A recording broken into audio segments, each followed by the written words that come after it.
എന്താ ചേട്ടാ തേങ്ങയെല്ലാം കുറവാണല്ലോ. നിങ്ങൾ തെങ്ങിന് പണി നടപ്പിക്കില്ല? പണിയെടുത്തിട്ട് എന്നാ വെച്ചിട്ട കാര്യോ? ആ, എല്ലാം കുരങ്ങ് കൊണ്ടുപോകല്ലേ. ഇതിപ്പോ ഒരാഴ്ചത്തേക്കേ ഉള്ളൂ. അത് കഴിഞ്ഞിട്ട് പൈസ കൊടുത്ത് വാങ്ങണം. തേങ്ങക്കെല്ലാം എന്താ വില? തേങ്ങ മാത്ര സാധനത്തിനെല്ലാം മൊത്തം വില കൂടിയിരുന്നു. ഉം. രണ്ടറ്റം കൂട്ടി പിടിക്കാൻ പെടുന്ന പാട്. നിങ്ങൾക്കെല്ലാം എന്നാ പേടിക്കേ? നിങ്ങൾക്ക് പെൻഷൻ ഇല്ലേ? ഉം. നിങ്ങൾക്ക് എത്ര പെൻഷൻ കിട്ടൂ? ഒരു 50 ഉണ്ടാവും. 50,000 റുപ്യ? ഉം. അത് കൂടുതലല്ലേ? പഠിക്കേണ്ട സമയത്ത് പഠിച്ചാലേ നല്ല ഉദ്യോഗം കിട്ടും.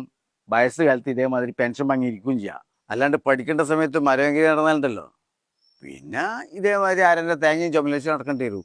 അത്ര തന്നെ. ആ അതെല്ലാം പോട്ടെ, നിന്റെ കൂലി എത്രയാ? എന്നാപ്പോ ഒരു 400 റുപ്യ. 400 റുപ്യ? ആ, 5 തെങ്ങിനാ? ഒരു തെങ്ങിന് 80 റുപ്യ. ഒരു ദിവസം എത്ര തെങ്ങ് തരൂ? ഒരു 10-50 കയറൂ. നേരെ 8-5-40. ആ, എല്ലാ ദിവസവും പണി ഉണ്ടാവുക? മിക്കവാറും ഉണ്ടാവും. ഈ ഭാഗത്ത് പിന്നെ ഞാനല്ലേ ഉള്ളൂ കേരേ. 3-4-12. അന്നേരം 1-20. മാസം 1,20,000 റുപ്യോ? അത് കുറച്ച് കൂടുതലല്ലേ? ശശിയേട്ടാ, ആ. പഠിക്കേണ്ട സമയത്ത് വെറും പുസ്തകം മാത്രം പഠിച്ചാൽ പോരാ.